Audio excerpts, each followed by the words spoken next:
Me gustaría hablarles un poquito de lo que nosotros representamos como ACOPI. Somos el gremio que representa a la micro, pequeña y mediana empresa. Cuando miramos el tejido empresarial, nosotros somos prácticamente el 97% del tejido empresarial. Y de ese 97%, el 90% son microempresas. Cuando observamos el patrimonio que tienen las empresas MIPYMES, es un tema de un patrimonio familiar, nuestra estructura, prácticamente más del 70% son empresas de familia, empresas que le apuestan al país para generar también empleo, para cerrar brechas sociales.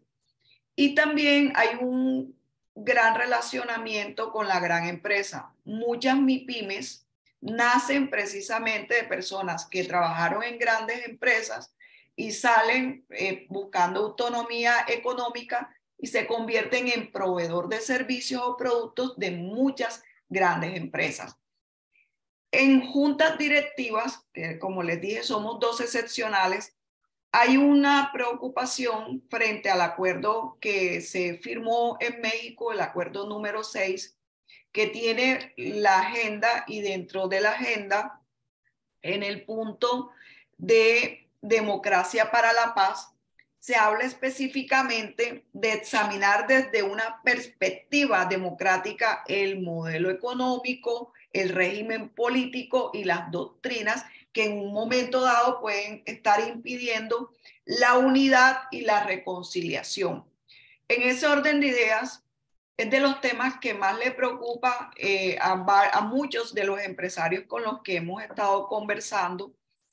Y cuando uno mira el detalle del acuerdo número 6, muchos elementos son tomados y se descontextualizan, porque precisamente cuando nosotros estamos hablando de la agenda, es una agenda centrada en la sociedad en general, sin exclusiones, un punto de participación donde todos vamos a tener derecho a aportar, pero aportar elementos que sirvan para las diferentes transformaciones.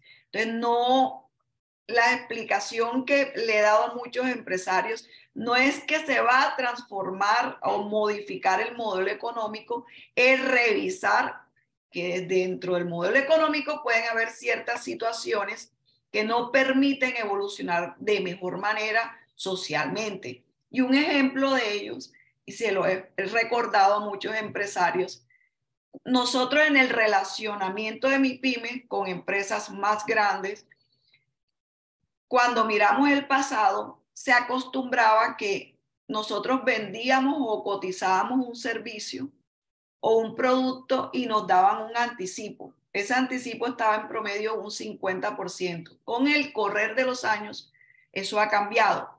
Y prácticamente las MIPYMES se convirtieron en el banco más económico de empresas con gran capital. ¿Por qué? Porque nos pagaban nuestros productos y servicios a más de 120 días. ¿Qué correspondió hacer como gremio? Nos tocó diseñar una ley que le llamamos la ley de pago a plazos justos, donde contamos con varios congresistas, pero específicamente con el liderazgo en ese momento de Mauricio Toro en la Cámara y el doctor Efraín Cepeda en el Senado. Esa ley lleva a que se generen otras condiciones en el relacionamiento comercial. Y menciono esto como un ejemplo de lo que es parte hoy de ese modelo económico en el cual las MIPYMES son los actores principales cuando vemos el número de unidades que pertenecen a un tejido empresarial, pero que también nos vemos sometidos a condiciones que no nos favorecen y no nos permiten un mejor crecimiento. Y un segundo ejemplo, y cierro con esto la apertura de este diálogo, en el pago del IVA. En el pago del IVA, nosotros como MIPYMES respondemos por el mayor porcentaje porque nos relacionamos con grandes empresas que son autorretenedoras, se autorretienen un porcentaje bajo, pero cuando le corresponde o se cumple el periodo de presentar y pagar el IVA, nosotros aún no hemos recibido el pago del producto o servicio. ¿Qué nos corresponde hacer para que la DIAN no nos sancione? Tenemos que hacer un préstamo a un banco o tomar parte de nuestro capital para poder pagar los impuestos a la DIAN, y los grandes nos pagan posterior. A pesar que tenemos la ley de pago a plazos justos, eso todavía no ha llegado al nivel apropiado y justo, valga la redundancia, del buen relacionamiento comercial y empresarial que se da entre las MIPYMES y empresas mucho más robustas. Esto lo coloco como ejemplo de que son los temas que correspondería revisar en un momento dado cuando estamos hablando de por qué existe tanta informalidad, tanto empresarial como laboral. Nosotros somos el gran porcentaje de empresas, pero también tenemos la gran concentración de informalidad laboral, que muchos dicen no son las condiciones para tener una vida digna, y de una u otra manera eso genera incertidumbre, no genera las condiciones para la apropiada movilidad social de los ciudadanos que forman parte de los empleados de ese tejido empresarial. Entonces, con esta introducción, yo le voy a dar la palabra al doctor Oti Patiño, quien va a hacer una contextualización cómo ha sido el proceso hasta ahora, lo que viene para el tercer ciclo, pero también sé que los empresarios tienen muchas preocupaciones por la ola de violencia que se ve a diario en unos territorios con mayor concentración. Y el doctor Iván Cepeda posterior nos va a comentar un poco cómo se concibe, cómo se ve esa transformación o examinar ese modelo económico que hoy existe, pero que pudiera tener unos matices diferentes para poder generar crecimiento no solamente a la ciudadanía, sino a nosotros como tejido empresarial también. Así que, doctor Oti Patiño tiene la palabra.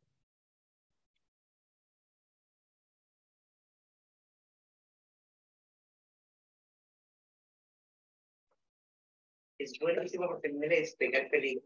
Y lo va a meter en sus, como expliqué. Muchas gracias, Rosemary. Antes que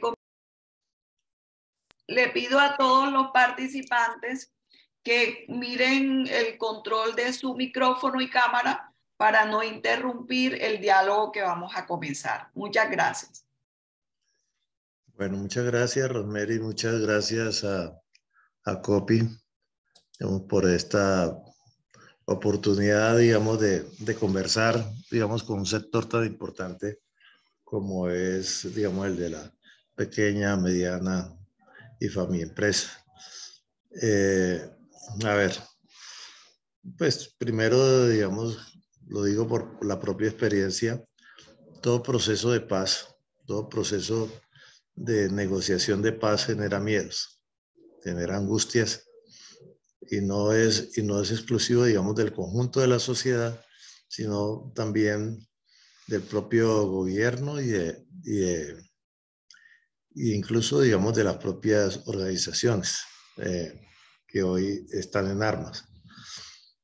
Ese miedo, pues, es completamente explicable porque la paz significa un cambio de la vida, en caso de los combatientes, en caso incluso de las comunidades donde se han acostumbrado a que el poder real, digamos, en esas comunidades reside en un determinado combatiente. Hoy, desde luego, la situación de violencia en este país es mucho más complicada que la que vivimos en los años 90, aunque tenemos una situación diferente. Tenemos que reconocer que en los años 90, que fue el tiempo donde el M-19 hizo un proceso de paz, teníamos un Estado completamente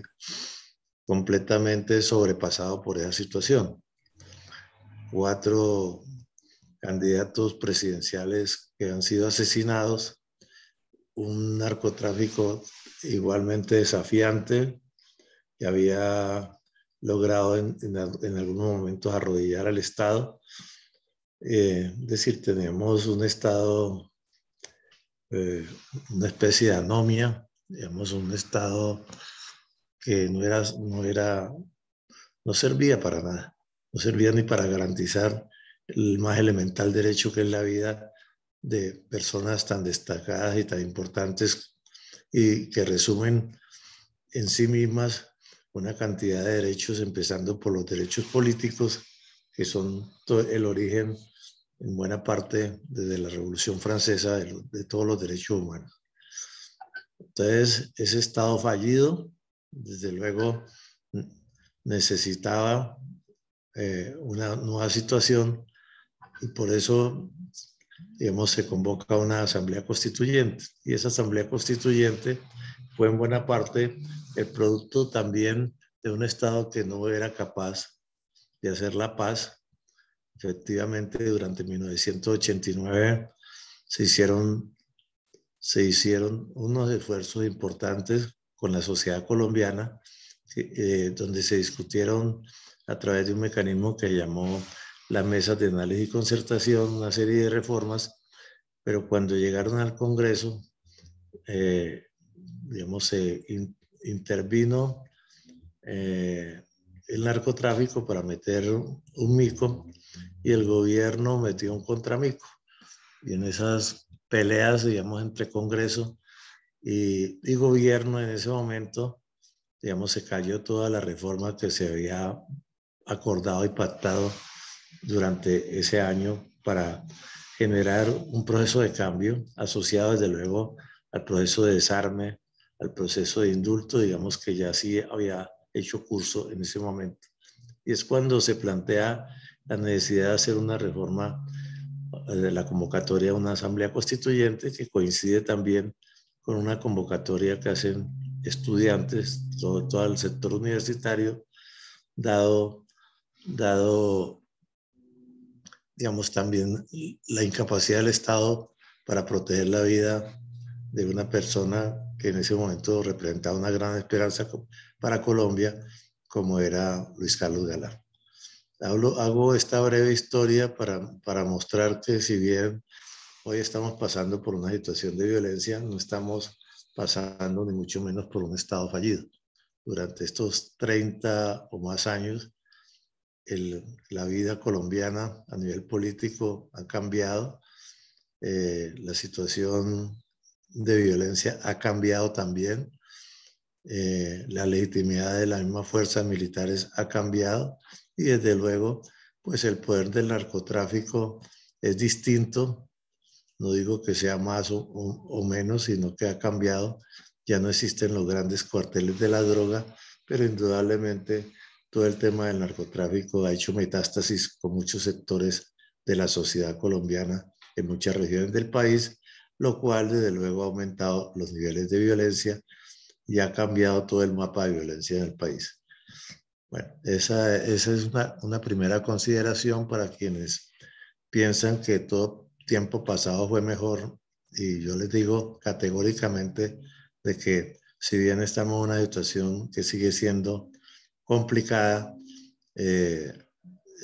no es peor que la que se vivió hace tantos años. Hoy tenemos un gobierno de izquierda, es decir, frente a ese mantra de que ningún gobierno que propusiera cambios podía llegar al poder, eso se ha roto con la llegada del presidente Petro al poder, y durante este tiempo mucha gente que no pertenecía a los partidos tradicionales ha llegado a ser alcalde y gobernador de ciudades y departamentos muy importantes. De tal manera que, y pues para no citar, digamos, el uso que muchos ciudadanos han hecho de la protección de los derechos, no a punta de fusiles y de armas, sino de un instrumento que creó la Constitución del 91, como es la tutela, y de otras acciones que garantizan o permiten que la ciudadanía haga valer sus derechos.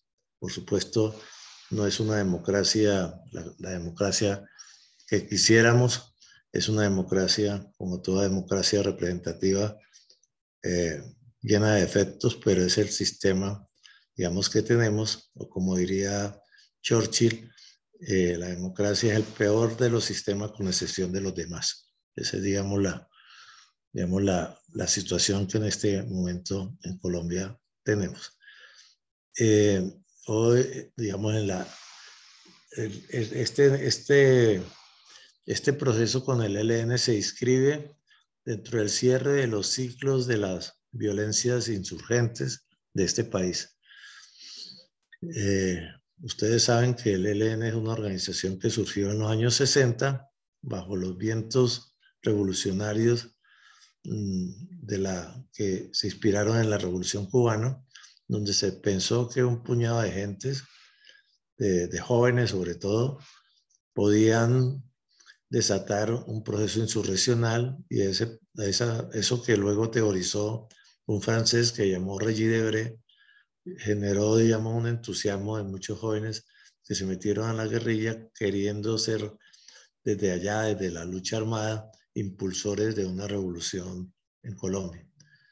Y desde luego que una revolución que en los años 60, luego 70, empezó a convertirse digamos, en el imaginario de un ideal de una revolución socialista.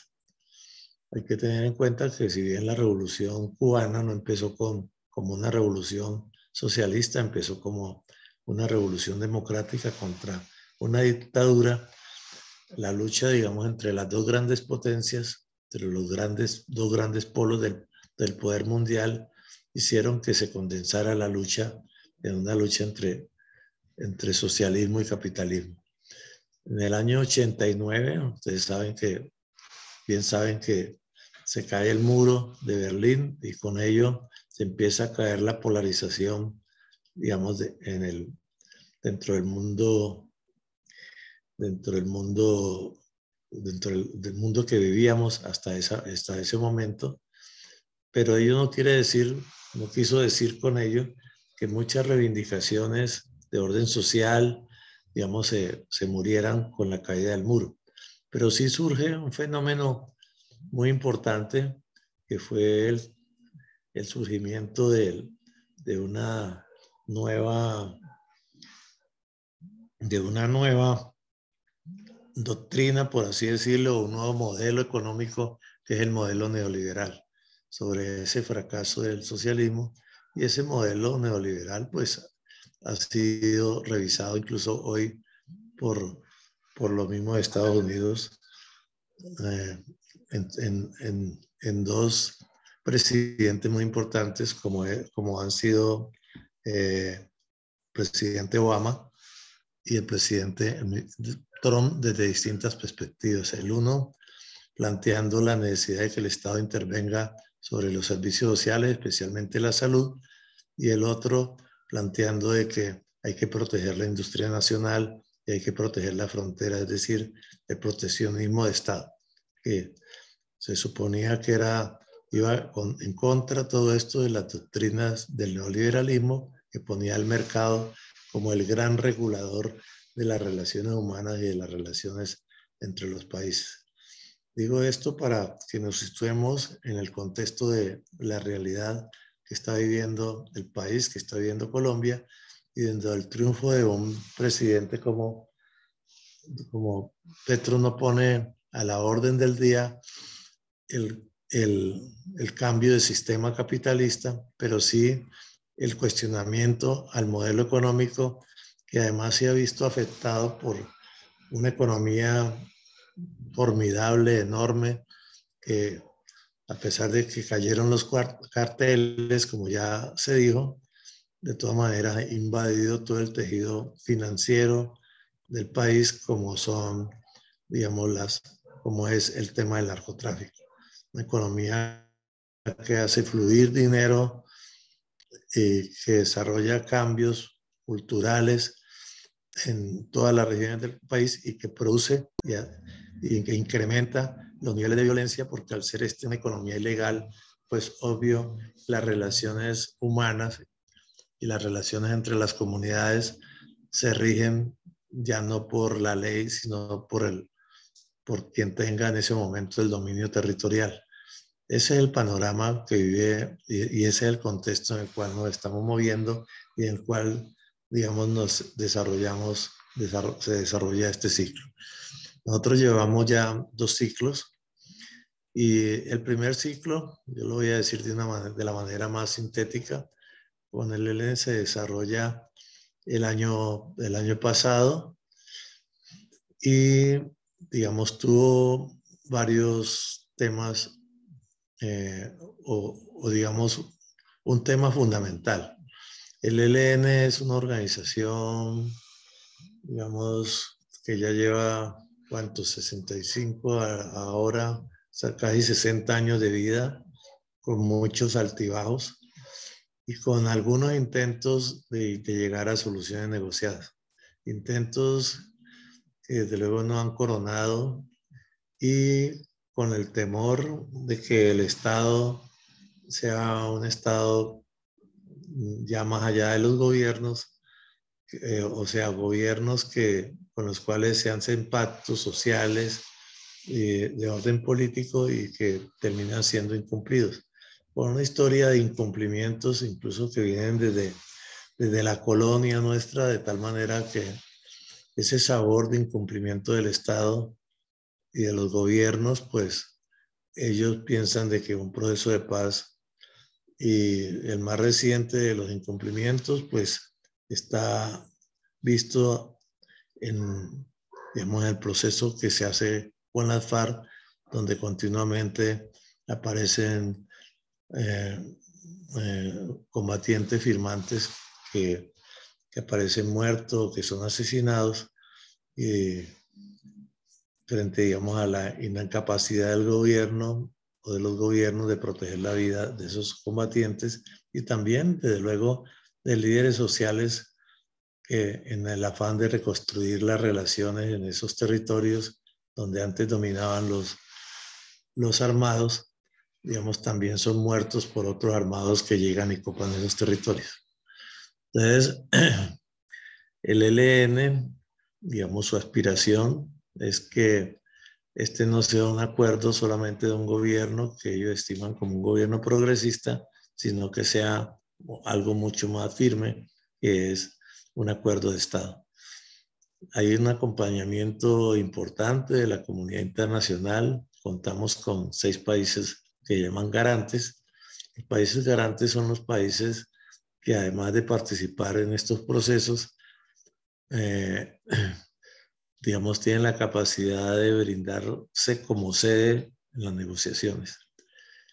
Y los países acompañantes son 4, fundamentalmente países europeos: Suiza, Suecia, Alemania y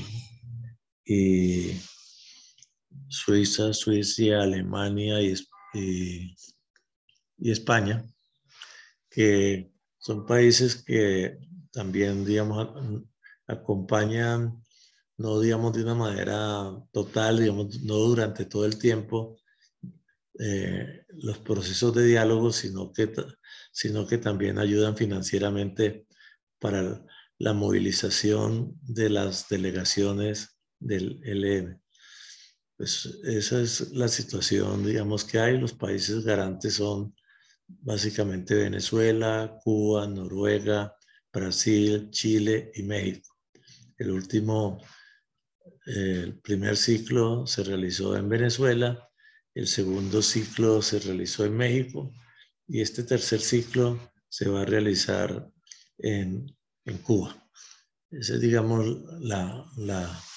el proceso que hemos tenido. Entonces, en el primer ciclo les contaba, fundamentalmente se trató de generar y acordar unos protocolos para tener un tanto la seguridad que, sobre todo, que el ELN solicitaba, de que este proceso no fuese un proceso de gobierno, sino de Estado, y una serie de garantías de seguridad para la delegación y desde luego también para los propios países que acompañaran y fueran garantes en este proceso. Como ustedes recordarán, el hecho de que Cuba fuese, digamos, fuese anfitrión de los procesos que se vieron durante el gobierno de Santos, luego fue castigado por el cambio de situación, planteando que esa delegación que estuvo y permaneció, algunos de ellos permanecieron en Cuba, digamos, Cuba se ha convertido en un país que albergaba terroristas al erigir o contemplar que el ELN era una organización terrorista, de tal manera que ese tema del castigo a los países, a un país garante, como es el caso de Cuba, también significó un elemento adicional de inseguridad. Y entonces en estos protocolos pues se plantea de que pues eso no debe ser así. Es más, se hicieron protocolos para que en un eventual rompimiento, tener la seguridad de que el proceso de paz no significa un entrampamiento, sino que signifique la posibilidad de que las delegaciones, o sobre todo la delegación del gobierno, perdón, la delegación del ELN, pueda, digamos, tener un tiempo para regresar a sus zonas en Colombia. Bueno, ese es el primer ciclo, digamos, un ciclo que digamos, basado un poco más que en la confianza, en la desconfianza del ELN. Y era una manera, digamos, de plantear y generar una confianza, digamos, en esta organización para que esto siguiera adelante. Entonces, y en el segundo ciclo ya empezamos a abordar un tema fundamental que era el tema de la agenda. Este proceso con el ELN desde alguna perspectiva se podría decir que viene desde el 2013, creo.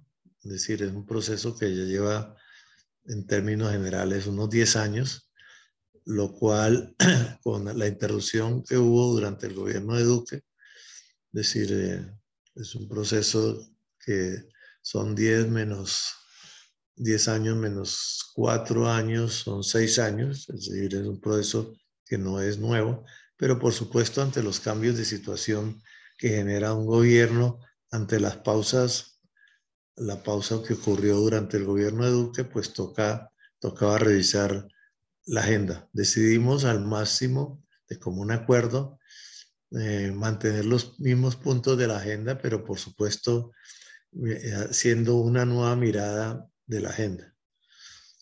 Y eso hizo que este proceso fuera, digamos, distinto, y por eso se le llama nueva agenda. Pese, digamos, a que los puntos que se habían tratado son exactamente los mismos, que es participación, que es el tema de democracia para la paz, transformaciones para la paz, víctimas, fin del conflicto e implementación. Digamos que son los 6 puntos que contiene el acuerdo, la agenda, el punteo de la agenda. Pero el preámbulo que se hace, que es uno de los temas más importantes, y por eso toca leer el Acuerdo de México en su totalidad, se habla de que el sitio de llegada al cual puede llegar, digamos, el aterrizadero, como se diría coloquialmente, de este proceso, puede ser un acuerdo nacional. Sabemos de que el país viene de una polarización donde distintas fuerzas que estaban encarnadas incluso entre muchos liderazgos, los 2 líderes más importantes, el presidente Uribe y el presidente Petro, el actual presidente Petro, pues, digamos, generaron, digamos, una gran polarización, o no generaron sino al contrario, recibieron un país bastante polarizado, e incluso las tendencias que planteaban el no a la polarización no tuvieron la suficiente fuerza de convocatoria para hablar, digamos, de una tercera opción. De tal manera que terminó triunfando, pues, uno de los polos, digamos, en este proceso de polarización. Sin embargo, la polarización no era, digamos, no es algo deseable de mantener, tensiona mucho las fuerzas de un país, y desde luego lo va haciendo ingobernable. así lo percibió el actual presidente de Petro, y se ha logrado, digamos, empezar a desmontar toda esa polarización que se dio durante la campaña presidencial y empezar a hacer acercamientos, como ustedes han podido ver, digamos, a través de los diálogos directos con el presidente Uribe, y en la mesa misma de negociación, digamos, hubo la posibilidad de convocar a una persona como José Félix Laforí, que representa para muchos sectores, digamos, el lado contrario, digamos, a las aspiraciones populares. Y desde luego una persona además matriculada en el Centro Democrático y también igualmente cercano al presidente Uribe. De tal manera que este elemento de superar la polarización existente no solamente se dio como un hecho político en general para tratar de superar el estado de polarización del país, sino que se reflejó en la composición misma de la mesa de negociación. Igualmente, un tema muy importante es que el presidente Petro sabe que no basta para gobernar, no basta para hacer las transformaciones que necesita este país, la organización o la coalición de un pacto de partidos y movimientos como los que triunfaron en las elecciones pasadas, sino que es necesario una convocatoria más amplia de todo el país para hacer un pacto sobre los elementos fundamentales que reúnen, digamos, a la inmensa mayoría de los colombianos, donde podamos caber todos. A eso se ha llamado la posibilidad de generar un acuerdo nacional donde, manteniendo las diferencias, manteniendo la posibilidad de la divergencia, de las luchas y alternativas que cada una de estas fuerzas, cada una de estas expresiones sociales y políticas puedan tener, pueda eso resolverse por las buenas, es decir, sin matarnos, haciendo una lucha lo más limpia posible y no incrementando los niveles de violencia. De tal manera que ese acuerdo nacional no es simplemente un acuerdo para gobernar, sino para estabilizar una nación que ha padecido durante tanto tiempo unas situaciones de alta tensión que alimentan y no solucionan los temas de violencia. En ese espacio que se llama al Acuerdo Nacional es que se pretende de que un ELN sin armas, unos miembros de esa organización puedan llegar sin armas, repito, porque desde luego no es concebible que sea una alianza de grupos con grupos armados. Y desde luego donde en esa alianza, pues una de las líneas rojas que hay es el tema de no convivir con la corrupción, de no convivir tampoco con la violencia armada, en fin, tampoco de convivir con las extremas desigualdades que han sido signos, digamos, de este país, digamos, de producir estancamientos económicos y desde luego una redistribución de la riqueza completamente inequitativa, y desde luego también temas que hoy generan fraccionamientos de la sociedad, como incluso, digamos, hablemoslo claramente, como doctrinas que hablan del enemigo interno y que lo único que hacen es prolongar la guerra. Es donde sea un país realmente democrático, donde haya tolerancia, posibilidad de concurrencia, diálogo respetuoso, posibilidad de confrontación civilizada, pero donde también podamos unirnos para esfuerzos comunes en un país tan diverso, tan complicado como el de Colombia. Entonces, en el preámbulo, repito, digamos, se establece ese punto de llegada, gran punto de llegada, ese acuerdo nacional y el ELN de alguna manera estuvo de acuerdo con ello, hablando de la necesidad de una alianza social y política como un mecanismo para ese acuerdo nacional. Pero no es el punto de partida.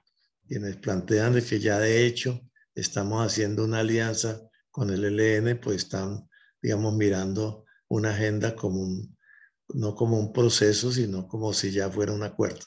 Estamos planteando un camino para un acuerdo donde desde luego el tema del desarme es un tema muy importante, es un tema fundamental, pero ahí viene el otro tema de la agenda. Nosotros en la agenda, que es lo que se aprobó en lo que llama el Acuerdo de México, planteamos la necesidad de cambiar la metodología. En el proceso con las FARC se ha hablado de que nada está acordado hasta que todo esté acordado. Aquí se estaba planteando que acuerdo que se vaya haciendo se va implementando. Fue así como en el primer ciclo se hicieron dos planteamientos sobre alivios humanitarios. Uno para aliviar la situación de los presos en las cárceles. Ellos pedían el alivio de 8 presos en las cárceles que estaban en las cárceles de Colombia. Luego, digamos, han aumentado el número a 40 presos del ELN que están sufriendo situaciones de salud, pero el gobierno también miró desde antes incluso de que empezara este proceso la necesidad de una justicia carcelaria o de un régimen carcelario y penitenciario mucho más humano, donde la posibilidad de redención, no solamente de castigo, sino de redención de las personas que están, digamos, en estas cárceles, se tuviera en cuenta y que no, digamos, y que no fueran sitios para un mayor envilecimiento de esas personas. Digamos eso, pues en contravía de oro de un modelo que se está vendiendo mucho, que es el modelo de Bukele en Salvador, de aumentar el tamaño de las cárceles, de crear campos de concentración, que de todas maneras piensan algunos que es una solución para la inseguridad, pero uno sabe que a la larga ese tema lo que hace es generar un mayor envilecimiento y un mayor peligro en la sociedad colombiana, porque el mantenimiento de esas situaciones para siempre no es posible. Y que además ese tipo, digamos, de lo que llamó el ministro populismo punitivo, y populismo porque muy aplaudido por muchos sectores, pero únicamente punitivo porque es pensando solamente en el castigo, digamos, es muy dado a cometer todo tipo de injusticias. Del muchacho que es distinto, que está en una búsqueda, sobre todo se cometen muchas injusticias con los jóvenes, jóvenes que están protestando, que tienen una rebeldía y, digamos, se hace de las cárceles y de esos centros de confinamiento un sitio de, entre comillas, aconductamiento, digamos, para tener una sociedad más homogénea, regida por conductas parecidas, pero que desde luego no se compadecen con una sociedad moderna que reclama más diversidad, que reclama más libertad en los comportamientos y en las opciones de distinto tipo, opciones políticas, opciones culturales e incluso opciones sexuales. Ese hecho, digamos, de pensar en las cárceles como sitios no solamente de castigo, sino de aconductamiento, por supuesto, digamos, son un atentado contra la dignidad humana. Y en ese sentido, este gobierno, desde antes que empezaran las negociaciones, había empezado a trabajar una nueva ley carcelaria y penitenciaria que desde luego tenemos que articular con las peticiones que hacía de alivios humanitarios con relación a los presos políticos del ELN. El otro alivio humanitario se dio para una situación, bueno, esto tiene que ver con algo que la Corte Constitucional ha denominado como el estado de cosas inconstitucional. La Constitución del 91, desde luego, digamos, para que pueda ser vigente, significa que tengamos los mecanismos para que realmente lo sea, que sea vigente. Pero en muchas partes del país hay situaciones, hay estados de cosas inconstitucional y así lo ha hecho ver la Corte a través de tutelas que se repiten y se repiten de sectores, de personas de distintos sectores. Uno de esas tutelas reiteradas es el sector, digamos, de la gente que por distintas razones hoy está privada de la libertad en las cárceles. Y lo cual, digamos, hizo que la Corte Constitucional mirara el tema carcelario en buena parte como un estado de cosas inconstitucional y hiciera un mandato para que el Estado remediara esa situación de cosa inconstitucional. Y este gobierno pues se atrevió, digamos, ya no esto como producto de una negociación con el ELN, abordar ese complejo problema de las cárceles. El otro alivio se estableció en una zona también castigada por el abandono del Estado, una zona esperanzada en el triunfo del presidente Petro, donde la vicepresidenta Francia tiene una gran influencia, que es una zona del Pacífico, que es la zona del Bajo Calima y Medio San Juan. Y en esa zona se planteó hacer unos alivios humanitarios a los habitantes de esa región. Allí se han sufrido todos los males, además del abandono del Estado, se han sufrido los males del conflicto armado, reclutamiento de niños, confinamientos, desplazamiento forzado, minados, amenazas permanentes contra la población civil. Y en esa geografía humana, indudablemente, las personas que más sufren terminan siendo las mujeres, sobre todo las mamás y los niños, porque en general los jóvenes pues se desplazan o incluso se meten a las filas de los victimarios, de la gente que está participando en ese conflicto, que también es otra forma de volverse víctimas, porque tampoco allí se genera un futuro deseable y digno para esos muchachos. Entonces, esa tragedia humanitaria, pues no necesitaba un alivio y desde luego este gobierno y la vicepresidencia y la mesa, la delegación del gobierno en alianza con la vicepresidencia logró, digamos, reunir una buena cantidad de 52 toneladas entre alimentos, medicamentos, mantas, y digamos, los puso, digamos, allá en esta zona del Bajo Calima para que fuera distribuido bajo control, digamos, en estas comunidades. Allí ha habido dificultades, por supuesto, de entendimiento con el frente occidental del ELN, pero empezamos un proceso que no queremos que se detenga ahí.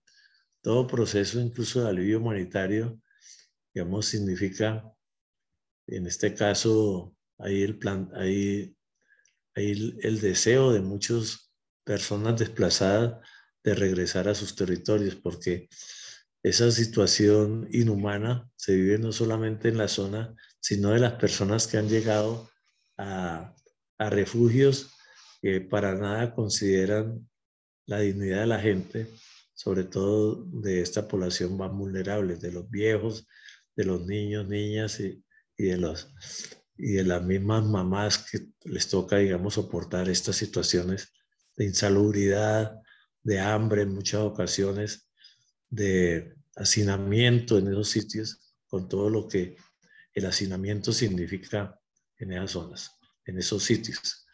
Entonces, pero empezamos un proceso en el cual la mesa y particularmente la delegación del gobierno no puede detenerse simplemente a llevar unos alivios y punto. Entonces, esto ha generado dos cosas. Por un lado, una nueva perspectiva ética que queremos establecer, y es que en un proceso de paz lo importante es el cumplimiento y romper ese paradigma, esa maldición de que el sello del Estado colombiano y de la política colombiana es el no cumplimiento.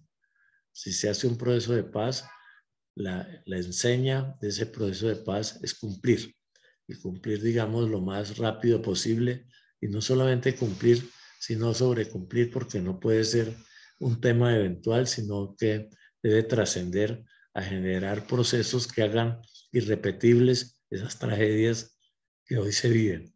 Ese es un tema, digamos, muy importante, digamos, en este proceso. En este proceso de paz. Y desde luego que compromete también igualmente, que también es el otro elemento. Nosotros hemos visto que en la medida que se vaya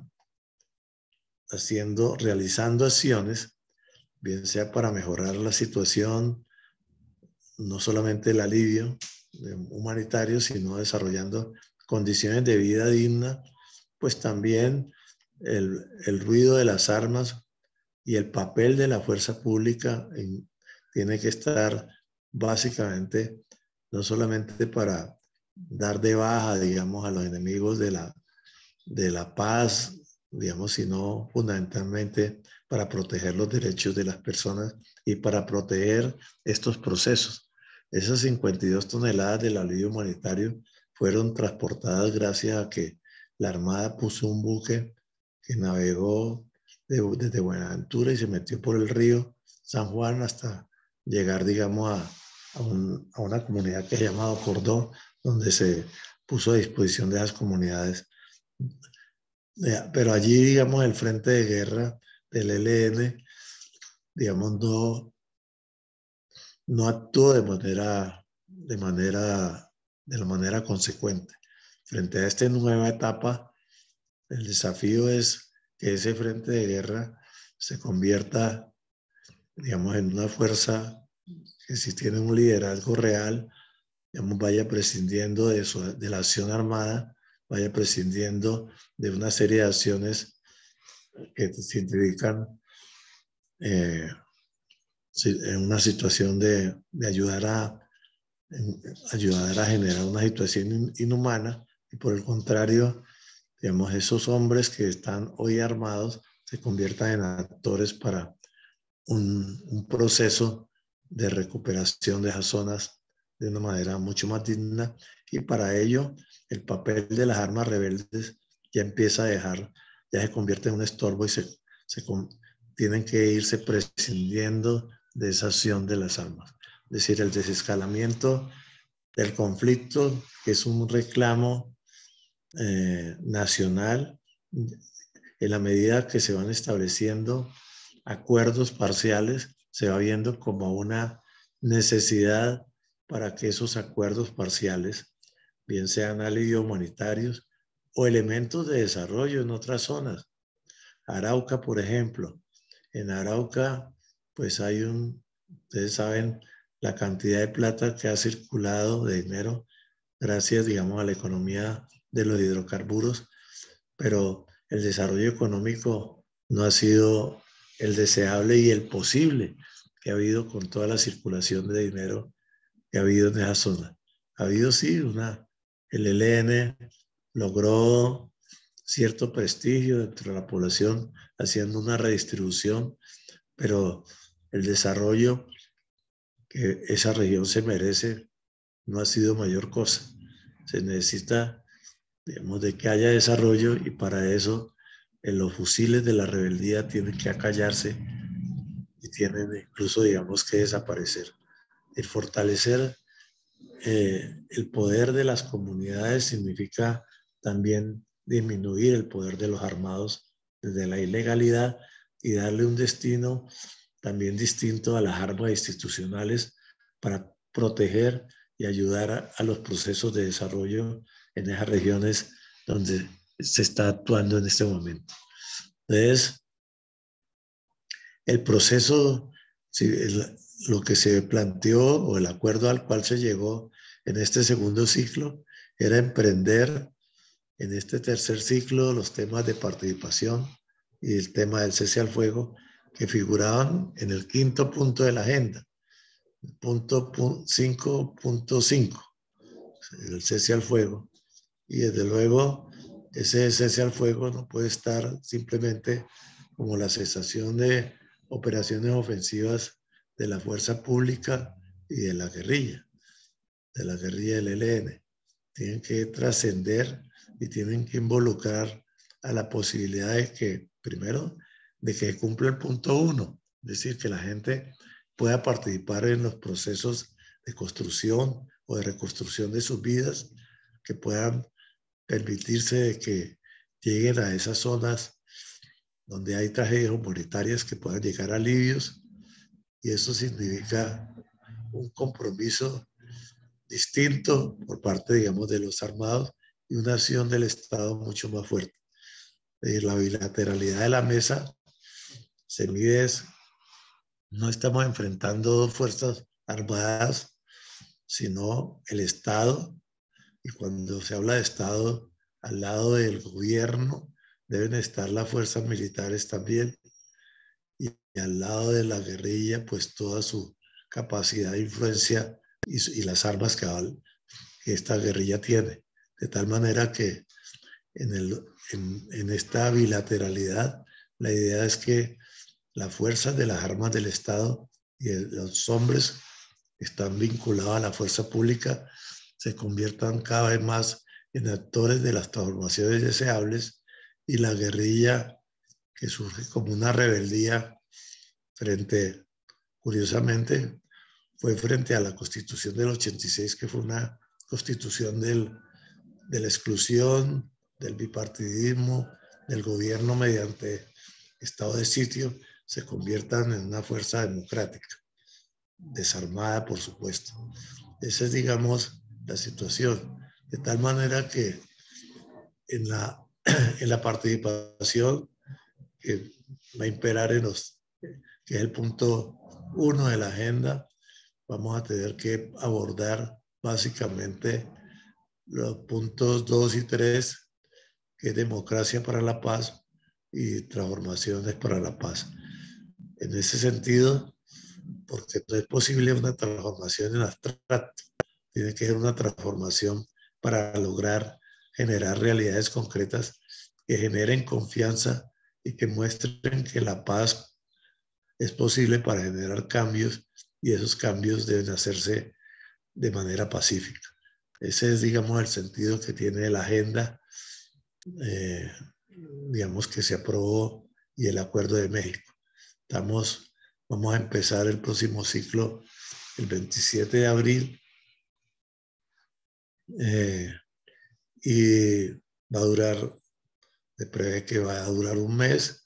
La idea que le hemos planteado al ELN es que ojalá el próximo ciclo, el cuarto ciclo, lo podamos realizar en Colombia, mucho más cerca de la gente, mucho más cerca de las comunidades, y estamos haciendo exploraciones en distintas regiones del país para crear las condiciones para que esa negociación se pueda hacer con seguridad en muchas regiones del país, o no en muchas, en algunas regiones del país, para que sea una oferta clara de que el proceso ya no, sin que ellos quiera decir que vamos a prescindir, digamos, del importante acompañamiento internacional que hasta el momento hemos tenido, sino que el papel de ese acompañamiento no sea solamente para brindar una sede de negociación, sino fundamentalmente para ser una garantía y un acompañamiento en todos los sentidos, técnico, político, económico, si se quiere, digamos, de de los acuerdos que aquí se realizan. Quiero dejar ahí, Rosemary. Muchas gracias, Oti, por tu intervención, y fue muy amplio la gran contextualización, no solamente del proceso de negociación, sino la historia misma del país y de toda esta situación de violencia, pero también muy presente lo de gobiernos o estados fallidos, que creo que en gran parte es lo que más debemos dedicarnos a que se transforme estructuralmente. Entonces ahora le doy la palabra al doctor Iván Cepeda para analizar un poco más de qué estamos hablando cuando se tiene como punto importante dentro de la agenda examinar modelo económico político como posibles causantes de que necesitamos mayor unidad nacional. Adelante, doctor Cepeda. Bueno, muchas gracias, Rosemary. A ti, como integrante de nuestra delegación de paz, a COPI, a las personas que están en este momento conectadas, y también a nuestro jefe de delegación, Oti Patiño, que, como tú bien dices, ha hecho una exposición exhaustiva y detallada de nuestro proceso de diálogos con el Ejército de Liberación Nacional, lo cual me ahorra hacer cualquier clase de contextualización. Simplemente me voy a limitar de una manera muy puntual a comentar el punto con el que tú introdujiste esta reunión, y es un poco la explicación de qué significa el numeral 2.2 de la agenda que hemos adoptado, en la que se dice que desde una perspectiva democrática se va a examinar el modelo económico, político, social, algunas doctrinas que tienen que ver o que obstruyen la reconciliación nacional. Ese punto ha sido comentado, ha sido discutido, ha generado pues inquietudes y preguntas, y creo que es nuestro deber como miembros de delegación de gobierno hacer esta clase de ejercicios de explicación a la opinión pública. Nada de lo que se acuerde en la mesa con el ELN se va a hacer en secreto.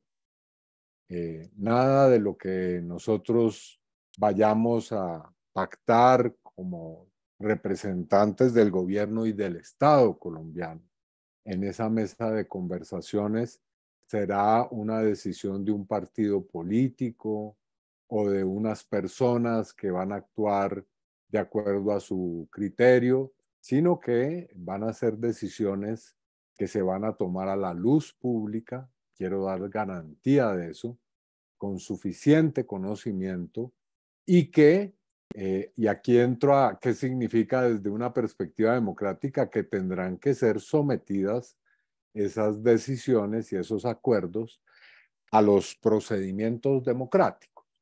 Así que sobre eso no puede haber ninguna clase de dudas. Esto no va a ser una especie de golpe de Estado que vamos a dar en la mesa de diálogos con el Ejército de Liberación Nacional. Tal vez digamos una afirmación que puede sonar de perogrullo, pero que me parece que atañe directamente a todas las personas que están en el mundo empresarial.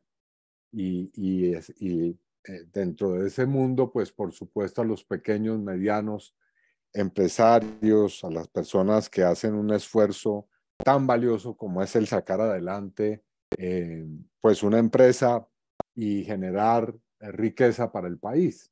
Digamos que el sentido de un proceso de paz en un país como Colombia tiene un aspecto que es profundamente relevante para el empresariado. Y pues si lo es para el empresariado, es para el país, porque es evidente que la superación o el fin de la violencia va a crear un contexto mucho más favorable para la inversión y el desarrollo empresarial, y va a multiplicar en un ambiente propicio pues la inversión con relación a lo que hoy tenemos. Ese es el problema. Un país que tiene una violencia endémica como Colombia es un país en el cual la economía sufre todos los días los efectos de esa circunstancia.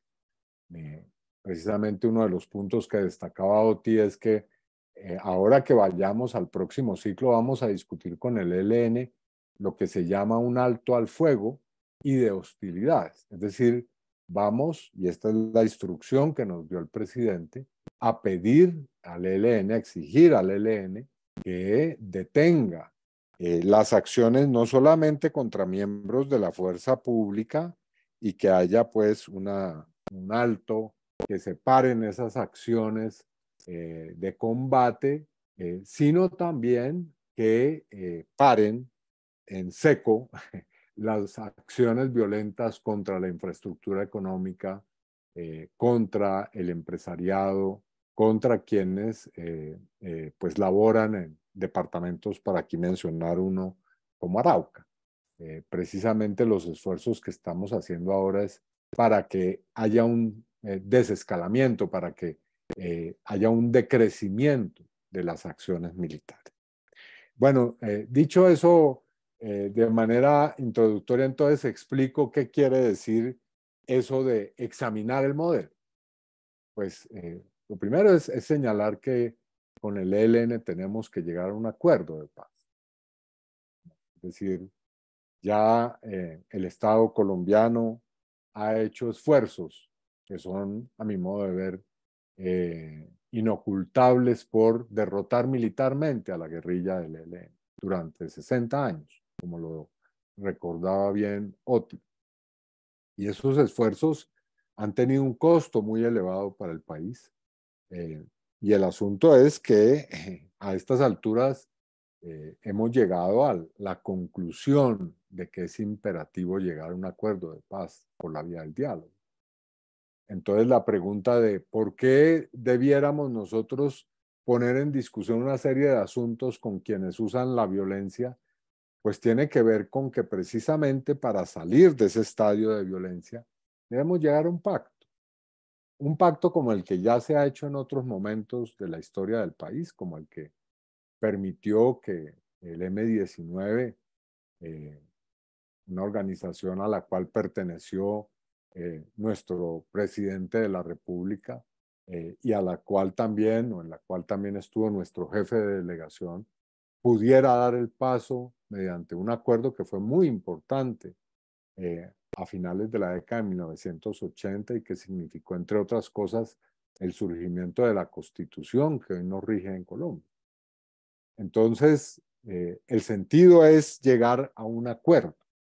Y ese acuerdo, como dice la agenda a la que se refirió Oti ampliamente, se da en un contexto muy preciso. Es una agenda que está inscrita en el marco de la Constitución de 1991. El mandato que tiene nuestra delegación, que está conformada de manera muy plural, en la que está, digamos, pues obviamente estamos representantes del partido de gobierno o de la coalición de gobierno, pero también está la oposición política. La oposición que representa, en este caso aquí en el país, de una manera más clara el centro democrático. Están representados distintos sectores sociales, están representadas las fuerzas militares y de policía. Pues esa delegación parte de la convicción, parte del principio de que cualquier acuerdo al que lleguemos se inscribe en la Constitución. Ese es nuestro marco de referencia, de ahí no nos podemos salir. El ELN nos ha dicho, no, nosotros no aceptamos esa Constitución porque estamos precisamente en la ilegalidad, estamos levantados en armas, pero en el momento en que firmemos un acuerdo, nos someteremos a ese orden constitucional y legal. Y esa es la condición. Digamos, el acuerdo significaría que el ELN deja no solamente las armas, sino deja su concepción de rechazar ese marco legal y lo acepta. Obviamente con unos cambios que son los que vamos a discutir, no solamente con el ELN, sino como aquí ya se ha dicho también, mediante la participación más amplia y democrática de la sociedad colombiana. Y aquí hay un segundo aspecto importante. cuando decimos que se va a examinar el modelo desde una perspectiva democrática, aludimos a que se hace en el marco de la Constitución, pero también se hace con la participación en condiciones democráticas. Eso significa que esas discusiones sobre el modelo se tienen que dar en condiciones en las cuales haya una participación libre, una participación segura, no bajo digamos, los cañones de las armas, sino mediante el diálogo que dé garantías de seguridad para quienes participan en ese diálogo. Entonces queremos hacer diálogos y participación en los territorios del país, pero también en los distintos sectores. Ahora, dicho eso, entonces procedo a delimitar sobre qué asuntos podrían ser objeto de esa conversación. Y eso ustedes lo encuentran también en la agenda. Yo les recomendaría también la lectura de la agenda o del Acuerdo de México. Ustedes ven en el preámbulo, en el último párrafo del preámbulo, a qué nos referimos con que se va a discutir aspectos del modelo. Y se dice que ahí van a estar básicamente en discusión 4 o 5 asuntos. Y los menciono rápidamente. Un tema importante, que es el de la soberanía nacional en términos muy concretos.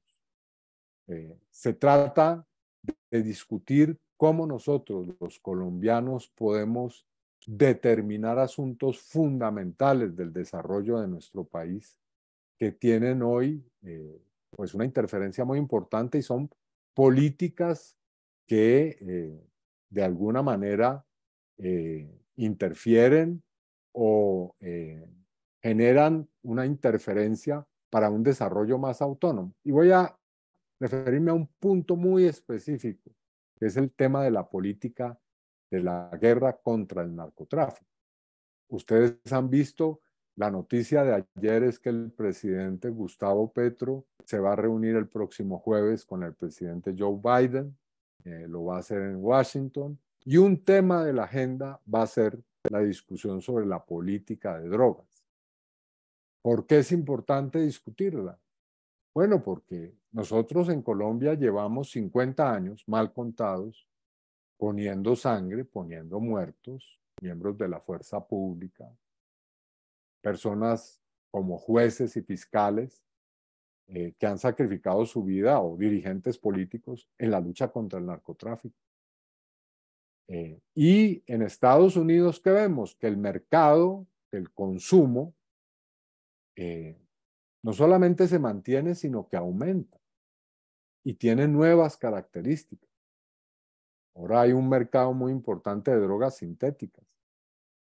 Entonces, esa relación tan asimétrica tenemos que discutirla. Y parte seguramente de la agenda que va a plantear el presidente Petro al presidente Biden va a ser, discutamos un poco esto. Veamos cómo podemos emprender un enfoque distinto porque el narcotráfico, a pesar de esos 50 años de guerra, no solamente se mantiene, sino, hay que decirlo, ha crecido en Colombia. Esa es la realidad que estamos afrontando. Bueno, planteo un segundo tema que está claramente especificado ahí en el preámbulo, el tema de la corrupción. El tema de la corrupción. ¿Cómo es posible que nuestro país tenga que invertir, según lo dicen datos oficiales, 50 billones de pesos de nuestro presupuesto en pagar la corrupción año tras año? 50 billones con los cuales podríamos financiar, por ejemplo, la reforma rural. Con esos 50 billones que se van en un año, podríamos pagar las tierras que se necesitan hoy, comprar, como lo dijo el presidente también hace unos días, tierra para los campesinos que han sido despojados, lo cual significaría un salto muy importante. Para decir algo, porque 50 billones de pesos son 2 reformas tributarias, ustedes lo saben, de las que hemos hecho o la que hicimos ahora recientemente. O sea que estamos gastando una cantidad astronómica de recursos en pagar y en subvencionar la corrupción. Y ese es un problema muy serio. tenemos que discutirlo.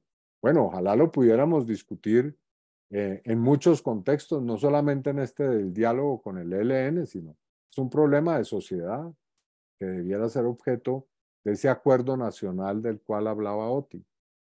Bueno, otro problema que menciono y que está también ahí evocado en el preámbulo, el problema de la destrucción de la naturaleza y del cambio climático. No voy a referirme a ese problema que ustedes saben tiene consecuencias tan graves en el planeta y en Colombia. Colombia, para decir simplemente un efecto de esa destrucción, está corriendo peligro nuestra mayor riqueza de biodiversidad, que es la selva amazónica y la Orinoquía, y el agua y los páramos del país. Colombia se está convirtiendo en algunos territorios un país desértico. Bueno, no voy a entrar en esas disquisiciones. Por último, el tema de la pobreza rural y urbana y de generar un desarrollo territorial. La única manera de derrotar realmente el narcotráfico y las economías ilícitas, que lamentablemente hoy no son solamente el narcotráfico, y con esto voy a terminar, sino también, por ejemplo, la minería ilegal, la trata de personas. Ustedes han visto que, por ejemplo, en el tapón del Darién y en otras partes, el paso de migrantes se ha ido convirtiendo también en un negocio.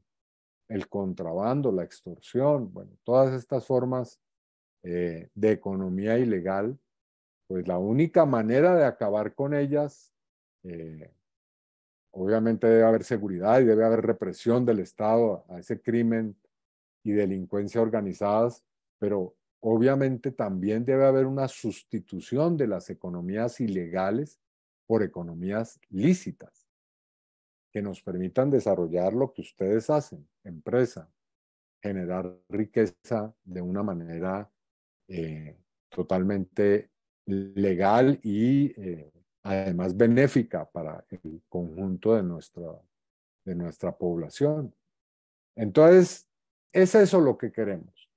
Cuando esa discusión y ese proceso de participación termine, tendremos que validar democráticamente eso. Vuelvo al primer punto que dije. Eso no va a ser un acuerdo entre los 16 miembros de nuestra delegación y los 10 o 12, si no estoy mal, integrantes de la delegación del ELN. Ese no va a ser el final de este proceso. Tendrá la ciudadanía en Colombia, ustedes, que ayudarnos a validar esos acuerdos para que se conviertan realmente en acuerdos de todo el país y se pueda llegar a la paz que tanto anhelamos. Bueno, agradezco mucho estos minutos y especialmente a Rosemary por habernos abierto este canal de diálogo.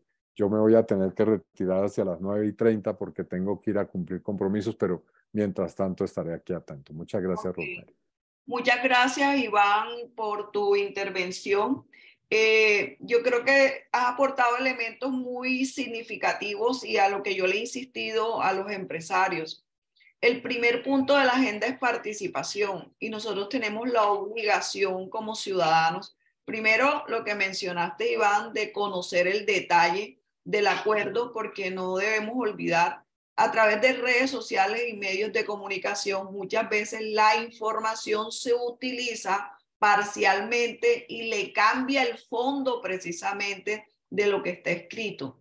Segundo, ese proceso de participación va a ir a los territorios y a todos los grupos sociales, económicos, etcétera.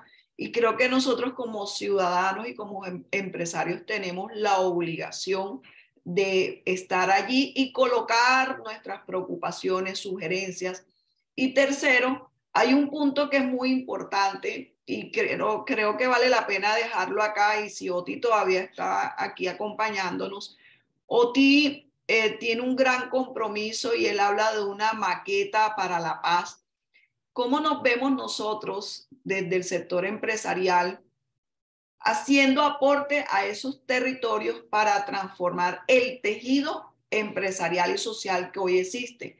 Ejemplo, Arauca. Arauca y otros departamentos son muy dependientes de empresas extractivas, como nosotros, desde lo que sabemos hacer como micro, pequeña y mediana empresa, podemos fortalecer mucho más esos territorios para generar otra clase de estructura, otra clase de ingresos y de una u otra manera poder contrarrestar en parte ese nivel de corrupción. Y hablando de nivel de corrupción, yo creo que lo que también nos corresponde a nosotros como ciudadanos es precisamente dar el ejemplo, seguir con nuestros valores y éticas por encima de cualquier negociación, porque yo sé que nosotros desde el segmento que representamos tenemos empresarios de mucha tradición, empresas que tienen más de 110 años de estar haciendo una gran labor en el país. Y en ese sentido, Oti, no sé si aprovechas, ya que tienes aquí a 48 personas que son de diferentes departamentos y miembros de juntas directivas, ¿cómo concibes tú un poco esa maqueta social en los territorios donde nosotros podemos también aportar mucho más? No, a ver, digamos, tiene que ver con la idea de que hay que ir construyendo o transformando realidades, digamos, al mismo tiempo que se hace el proceso de diálogos en una mesa de negociación. Es decir, de que no es, digamos, dialogando solamente, sino haciendo.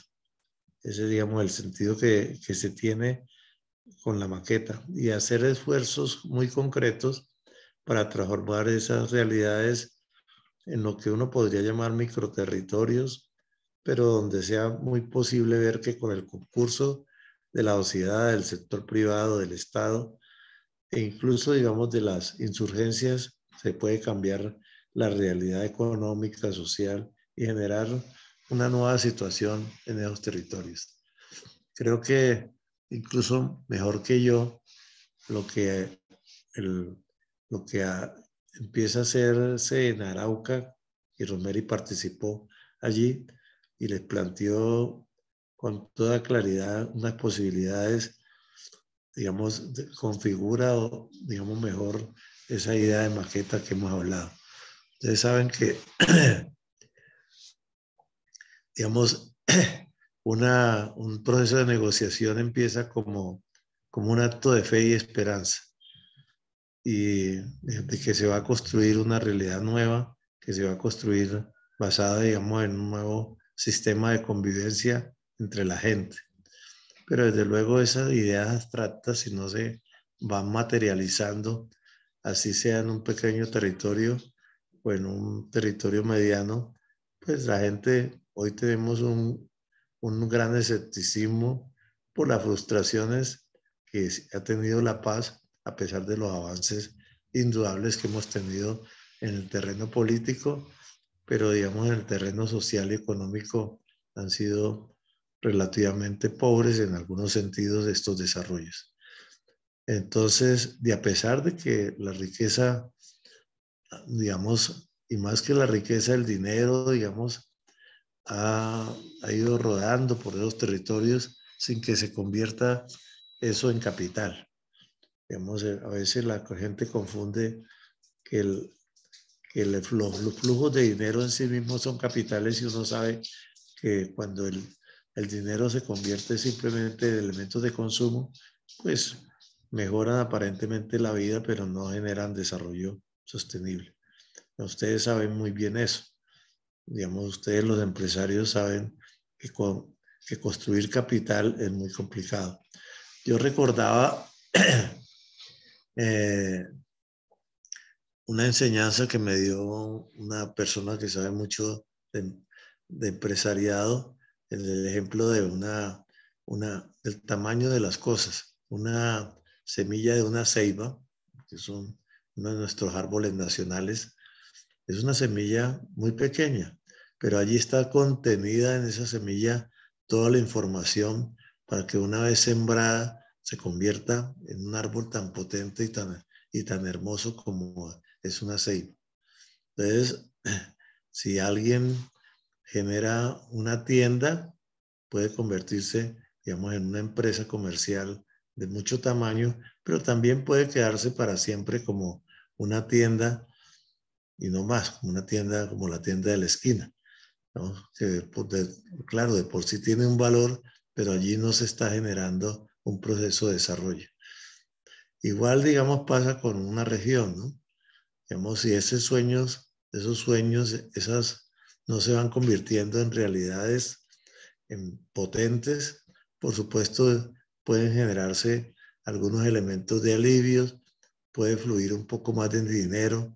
Incluso cuando hablamos de modelos económicos, el hecho de que fluya más dinero, e incluso a través de economías ilegales, alimentando en ciertos momentos el capital financiero, pero no generando un desarrollo real, pues allí lo que se hace en muchas partes es eso, aumentar los niveles de consumo, pero aumentar los niveles de consumo no significa necesariamente generar desarrollo. Entonces, una maqueta es concentrar los esfuerzos en un pequeño territorio o en un territorio mediano de todo el estado, con todas las potencialidades que a veces se pierden por un elemento que ya señalaba Iván, uno de los elementos más complicados, ejemplo de Arauca, es el tema de la corrupción, en el cual además coexisten con esa corrupción los actores armados. Curiosamente, las elecciones o los alcaldes y gobernadores de Arauca terminan casi todos en las cárceles, porque de alguna manera, pues sí, digamos, el aparato judicial funciona, pero de todas maneras el aparato político se sigue reproduciendo dentro de las mismas culturas de corrupción que han venido siendo tradicionales por los flujos de dinero que haya, pero no se ha logrado sembrar, digamos, sueños y modalidades de esperanza. Afortunadamente, vuelvo y digo, Rosemary, que tiene un sentido de lo concreto que debe tener un empresario que pasa rápidamente del sueño a la realidad, en la intervención que hace poco tuvo allá con un grupo que piensan que hay que acabar ya con todas esas situaciones fallidas de que basta el dinero, que fluya el dinero para crear una nueva situación, y donde la gente ya cansada empieza no solamente a protestar por el statu quo, que significaron nuevos flujos de dinero, sino también a la necesidad de construir una región en paz y a crear lo que allá llaman una mesa permanente por la paz, y donde nosotros acudimos no como para imponer cosas, sino por el contrario, para poder apoyar desde la paz, desde nuestra perspectiva de diálogo, a esas iniciativas ciudadanas. Yo creo que Rosemary más que nadie, digamos, puede hablarles porque ella ya empezó. Yo solamente alcancé a formular allí en la delegación, todavía no lo hemos vendido a la contraparte que es el ELN, y creo que en la medida que eso se vaya desarrollando, nos podemos interpelar e incluso mostrar, digamos, de que es posible generar nuevas realidades en territorios hoy abrumados por la violencia. Arauca, ustedes bien saben que es un territorio que ha sido dominado desde hace muchos años por distintas razones por el ELN, dominado política, económica, militar y culturalmente por el ELN, siendo que es primero un departamento donde el flujo de dinero es altísimo a través de las regalías, la presencia de militares es altísima, creo que es el departamento donde más militares por habitante, digamos, hay en toda Colombia, pero también el departamento donde hoy en el país más muertos por 100.000 habitantes están ocurriendo, es decir, con más signos de violencia hay. Frente a esta situación, el cansancio de la gente, la necesidad de salir de esa situación genera unos desafíos importantes para nosotros como delegación del gobierno, pero también le genera a ellos, al LN, donde dicen que tienen su mayor fortaleza, una nueva perspectiva y un agotamiento de ese método de estar armados supuestamente para beneficiar a la población, y lo que ha terminado es también un cansancio de la gente con un nuevo status quo que tampoco ha generado desarrollo. Yo le doy la palabra a Rosemary para que nos cuente, digamos, su reciente experiencia en esa construcción de la maqueta. Sí, gracias, Oti. Pues para el cierre, porque sé que Iván también debe irse. Tuve la oportunidad de conocer Arauca, primera vez que voy a Arauca, y muchas veces nosotros desde el territorio que diría uno que están, a pesar de la violencia en el país, estamos en condiciones mejores que esos territorios, concebimos las cosas de una manera diferente. En el diálogo nos dimos cuenta que los empresarios de Arauca no quieren más militares, y Oti acaba de decir la razón. Por población es el departamento que mayor número de militares tiene. Están desesperados a pesar de sus circunstancias. Ellos dicen cada vez que contamos un muerto da lo mismo si es un guerrillero o si es un ciudadano que no tiene nada que ver con el conflicto, pero igual nos duele. Pasan cosas tan importantes y significativas para la economía, y es la libre movilidad de los trabajadores y de los contratistas con esas grandes empresas, que queda limitada. La última limitación creo que fueron 60 días continuos por panfletos. Entonces, a pesar de esa circunstancia y de un mundo que nosotros no conocemos realmente, ellos insisten en ser empresarios y quieren aportarle mucho más a su tierra, y dicen cómo, a pesar que hemos perdido familia y hemos tenido que abandonar tierras, nuestros municipios, veredas, nosotros todavía tenemos la esperanza de una paz. Y con esto concluyo, y en esa maqueta yo creo que lo que tiene que llegar son las cosas básicas, fundamentales. Básicas, como diría yo, y lo he expresado en diferentes reuniones, no podemos estar hablando de paz en un municipio que no tiene alcantarillado, no tiene agua, no tiene vivienda digna, no tiene vías apropiadas. No podemos estar hablando de paz cuando una junta de acción comunal no puede desempeñarse en un municipio. No podemos hablar de paz si un municipio, un departamento no tiene clínicas importantes de alta complejidad que pueda atender. Ejemplo, mucha gente de Arauca, y ahí en las conversaciones, tuvieron acogida en salud en Barranquilla, irónicamente. ¿Por qué? Porque allá no tienen las condiciones necesarias. Entonces, esa maqueta es un poquito de todo, de lo público y de lo privado, de lo que nosotros en ciudades como Bogotá, Barranquilla, Cúcuta, a pesar que está en frontera, en Nariño también, a pesar de las circunstancias, gozamos de unas condiciones totalmente diferentes en las ciudades capitales, pero en las veredas, municipios, que está ocurriendo. Y con esto concluyo que, a pesar de la violencia y que uno ve las noticias a diario porque los empresarios lo mandan y les duele, nosotros tenemos que persistir, no renunciar, y creo que estamos un cuarto de hora que no debemos desaprovechar, porque todos merecemos realmente un poco más de tranquilidad y de poder seguir haciendo la labor que nos corresponde como ciudadanos, como empresarios, como políticos, etcétera, porque tenemos como país muchas ventajas, mucha tierra que podemos hacerla mucho más productiva, y los invito a que echemos una mirada a esos territorios que están ocultos o que no miramos mucho para no llenarnos de más temor. Pero como Oti lo dijo al inicio, cualquier proceso genera temores y eso es parte del proceso, pero lo que no debemos hacer es desprendernos del proceso. Antes, por el contrario, acercarnos mucho más a este diálogo que estamos viviendo. Muchas gracias, Iván, a todos los asistentes, a Oti de manera especial, por este espacio.